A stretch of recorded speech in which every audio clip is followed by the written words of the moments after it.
Hello guys, welcome to my new video. আশা করি তোমরা সকলে ভালো আছো এবং আমিও ভালো আছি। আজকে তোমাদের সাথে শেয়ার করব গাছ থেকে লেবু পারবো এবং সেই লেবু মাখা করব, সেটাই তোমাদেরকে দেখাবো।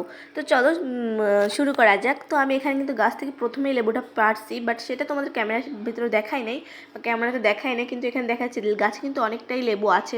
আমি আসার আগে অনেকগুলো খাওয়া হয়ে গেছে। লাস্টে যেগুলো ছিল আছে, অনেকগুলোই আছে।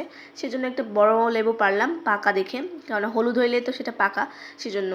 তো মানে পারছি, পারার পরে এখন জ্যাঠাকে মানে আমি তো এখনও মানে স্নান করবো না, সেই জন্য জ্যাঠা ওইখান থেকে যে লেবুটা আনতেছে, কোটা দিয়ে চেষ্টা করছিলাম জল দিয়ে আনার জন্য, তাও পারি নাই, সেই জন্য এখানে আয়না দিতেছে।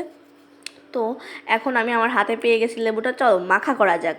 আর আজকের লেবুটা মাখা করবো খুবই সিম্পলভাবে। আমার এই মাখাটা খাইতে ভালো লাগে, কারণ অনেকে আবার পেল দেয় শুনছি, বাট আমার ভালো লাগে না। সেজন্য আমি খুবই একদম করব, নর্মালি মাখাটা করব, কারণ এই সময় তো লেবু মাখা খেতে খুবই ভালো লাগে। আর এখানে কিন্তু আমি লেবুটা ছাড়াই নিয়েছি, ছাড়াই নেওয়ার পরে সুন্দর করে এখানে নিয়ে নিয়েছি ঝাল, তারপরে অনেক কিছু নিয়ে নিয়েছি।